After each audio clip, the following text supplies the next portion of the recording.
Man, what is good, people?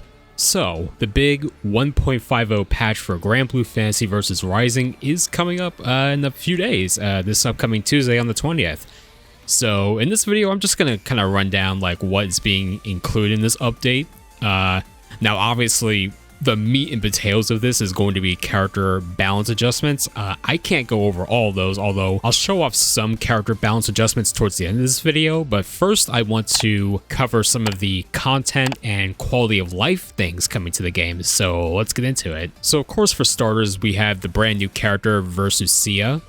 This is a very tall, slow-moving character with lots of projectiles, teleporting attacks, and from what I can tell, a self-buffing mechanic. The character design is very interesting. She's actually from the story mode, according to this little information card I've got here. Versus is an amalgamation of the divine and mortal, the god of destruction manifested in human flesh, indifferent to the sky realm and the lives that dwell within. Her purpose is clear: to reset a world plagued by distortions. Those who would defy her are met with a destructive fate, as she mercilessly purges all who stand in her path. And apparently the part about being manifested in human flesh, that flesh is apparently Gran's mother's body. Yeah, I mean, I'll be for real, I haven't been like super into the lore of this game. And I guess jumping off of that and into the next thing, there's going to be new story episodes for part 3 of the story mode, because of Versus' inclusion.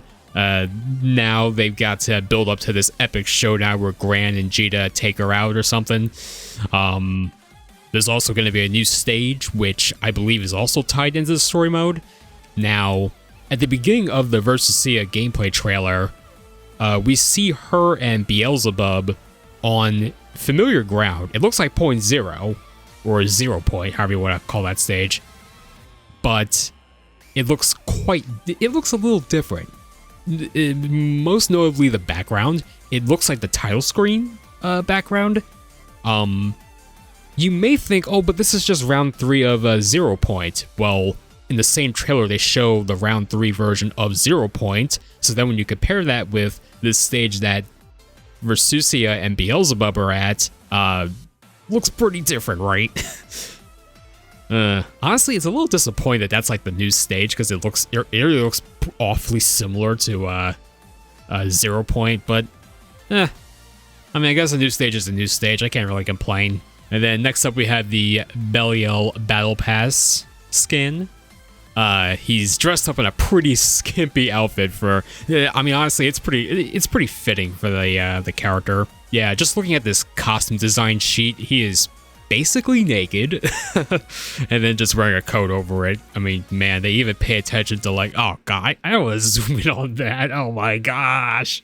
All right, we gotta move on, man. We gotta move on. Let's get into the things that have to do with the online experience of the game. All right. So first of all, they are adding a brand new rank, the Grand Master rank. So the Grand Master rank is quite obviously made for the higher tier players within the initial Master rank. The people who get access to the ranks are the top 10 players of a character on the leaderboard. So as long as you're at least a top 10 player with like Gran, top 10 with Belial, top 10 with I don't know, Lowain or something, you will get this rank. And with this rank, ranked battle seasons are introduced. And if all those top tier players can maintain their Grandmaster rank, they will earn special badges and trophies for their profiles to just, you know, show off and just act like the top dog or something. So, hey, that's pretty cool.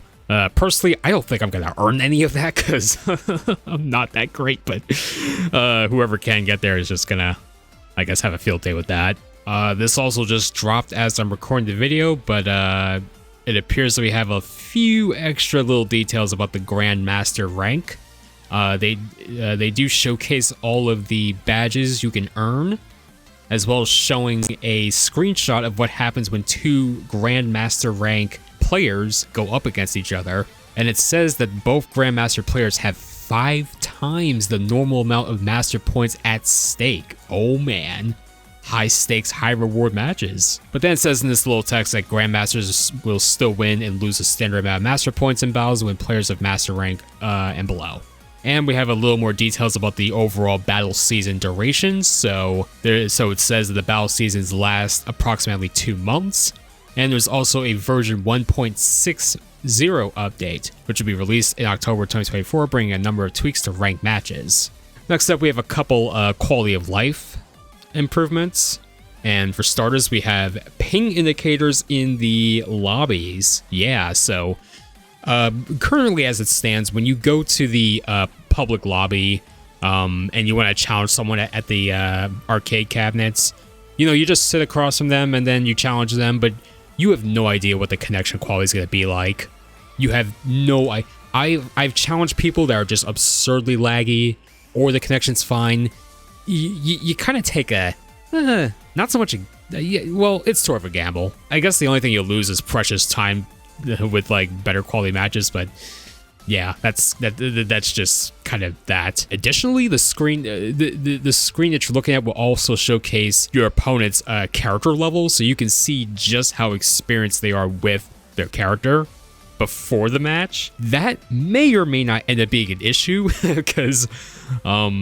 because you're able to see how experienced someone is with a character. You may want to challenge them and see how good they are, or if they're like low, it's like some stuff could just go down is basically it. And as another quality of life improvement, there will be penalties for rage quitters. This is currently a pretty big issue with the game, being that there is currently no penalty for rage quitting. People can just like play the match and then plug if they're about to lose, and they literally like the only sort of quote-unquote penalty they have is not getting matched against players who in their settings set themselves to only get matched against players with a high completion rate. I mean, it's not that I imagine that hasn't been too much of a penalty, because the rage quitters are still just out there. But now what I'm imagining is maybe rage quitters are getting a timeout, possibly a permaban of some kind. We'll have to wait and see how that goes. So next up, the Slime Blaster Granblue game mode. So as I'm looking at this mode, the objective seems to be to defeat as many of these slimes as possible. You're just running around with your lobby avatar character, throwing items at these guys. You're actually running around the Shibuya area, which for the second stage of Granblue, you would be above, like on a platform, like trying to defeat golems, but this time you're on the floor. You're on the ground defeating these slimes. This actually appears, because judging by the amount of players that are here, this appears to be a round 3 game, but I could be wrong. I could be completely wrong. It says that there's 7 players here, and usually that amount of players is reserved for like the last round, unless you're just in a non-busy game. This is likely a second stage game, I have to imagine. But yeah, I guess we'll see how, because honestly, Granblue is not that active of a mode, so we'll see if this, I mean, it's gonna have an initial spike of interest, but after a bit, maybe like after a week or so, we'll see how I'll see how active the Granblue mode is. But yeah, the mode looks kind of enjoyable, I'd say. Can't wait to give that a shot. So next, on the lobby side of things, we have a new minigame, which I imagine those red arcade cabs that are covered up, I think this is what this minigame is for. So Robomi Epic Clash. This is a reaction-based minigame, so you can test your reaction skills, I guess. Yeah, it seems like it'll be fun. I just hope that, oh man, they might need to add more cabs if this is like a really fun minigame.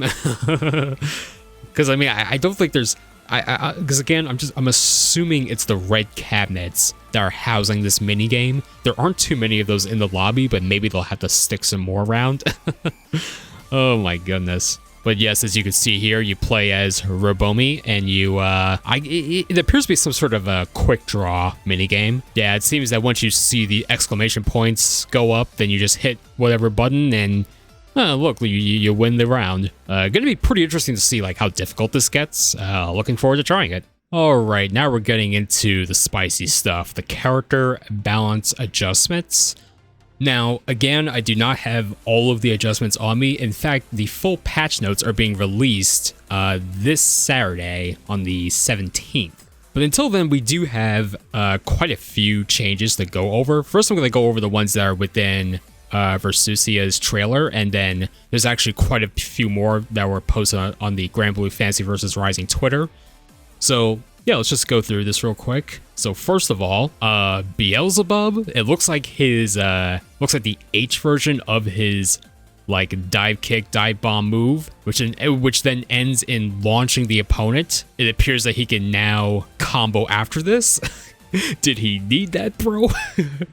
Oh shoot! Better be ready to spot dodge that crap. That's gonna be a little irritating. And next up, we have Zoe and her ultimate lightning attack. It seems to push the opponent really far away. I can't recall if that did that originally, but now it crumples the opponent and you can actually dash up to them and follow up with a combo. And as you can see here, she's dashing right at Percival after she hits this, and she's able to get her dashing heavy attack and just launch him up. Next up, we have Gran, and actually Gran, they've already put out quite a few changes for him on Twitter, but for now we're just going to go over this one, where his fully charged unique action button, his 5U, appears to launch Catalina up so that he can follow up with a combo. Next up, we have Lucilius. So Lucilius right here, after an air-to-air attack, he actually does the heavy version of Phosphorus, which previously did not grant a follow-up afterward, but appears to be doing so right now. And this was actually mentioned on the Twitter account, so we don't have to go over that again. Next up, we have Anila, and she performs her ultimate over-the-fence move.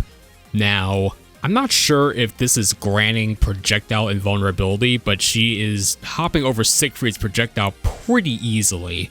But I think the more major thing here is that towards the end, she actually does a butt slam. That's new. She basically has E Honda's sumo butt slam as a additional move, it seems.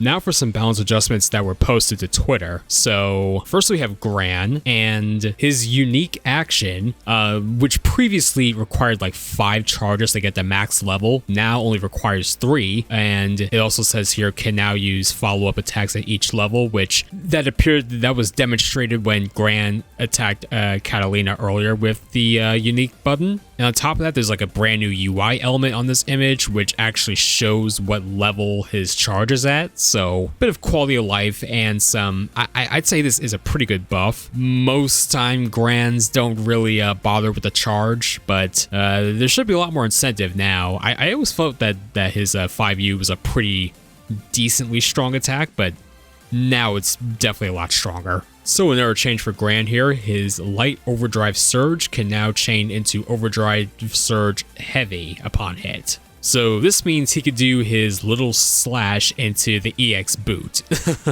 Next up, another Lucilius change. 214M and H will now raise his blade level by 1. Just to briefly go over the blade level, each time Lucilius uses a skill, it increases blade gauge by 5,000 points. Now, it takes 10,000 points to raise the blade level up by 1. So in this case, 214M and 214H will give him an additional level, which will then allow him to reduce his cooldown timings, because he initially has very long cooldown timings on his skills, but increasing the blade level reduces the cooldown timing. So especially with 214M, that's a typical ender for Lucilius, so he's definitely going to be getting those blade levels up a lot easier. He'll be able to use skills a lot more often because of this, so yeah, it's a pretty good change. Alright, so next we have Percival, and the ultimate version of his charge, which is like 2-2U, can be followed with attacks after 5 or more orbs are stocked, and the follow-up window increases based on the number of orbs stocked. Now we've got a pretty nice change on Catalina, specifically with her light wall, her unique action.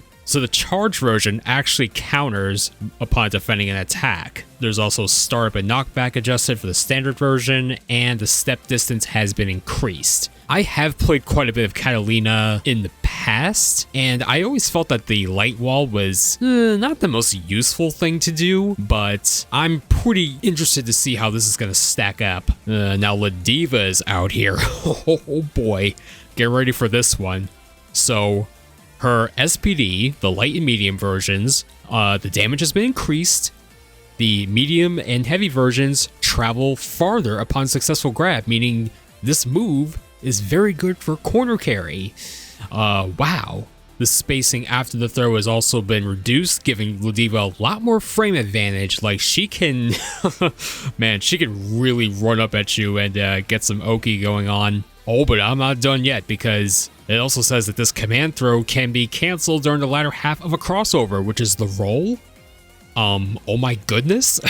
But also extended whiff recovery. I believe that's a nerf, you know, because if she whiffs the SPD, like, she's gonna be definitely in danger. I guess they had to do that because they kind of made this move a little more outrageous now. Like, wow, you're telling me you can roll and then during the second half that you get a friggin' command throw? Like, that's crazy.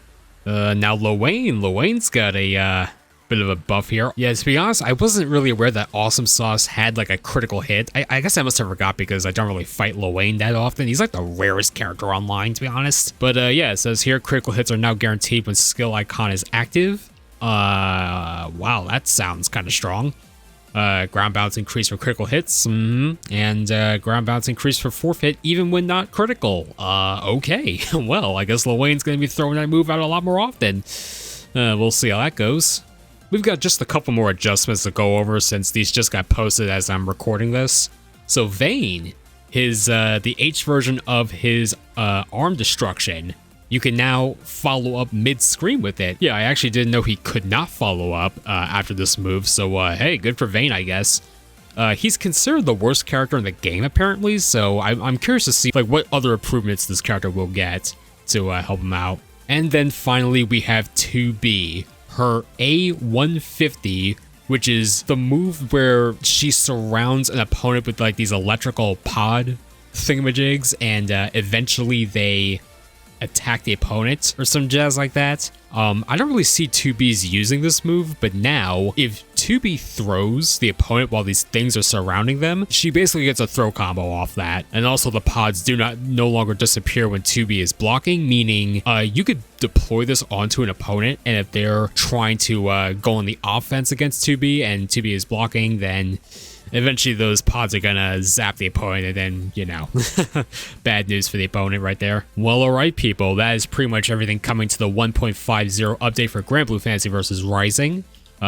Once again, the full patch notes will be released on the 17th at 10 p.m. Eastern time, so convert that to whatever time zone you're living at. I'm kind of thinking about live streaming the patch notes. Because I'm really good. The 20th is going to be a huge day for this game, so I'm pretty interested in seeing what the patch notes will be like, you know, because they definitely have not shown everything. There is much more coming in terms of balance and probably in terms of quality of life improvements. So yeah, I'm really looking forward to seeing what's coming up for this game. So with all that said and done, be sure to leave a like on this video if you enjoyed, and subscribe to the channel. I'm posting videos every now and then, and also doing live streams. And of course, be sure to check out my Patreon. You can directly support the channel for at least $1 a month there. And yeah, that'll do it for this video. I will see y'all in another one.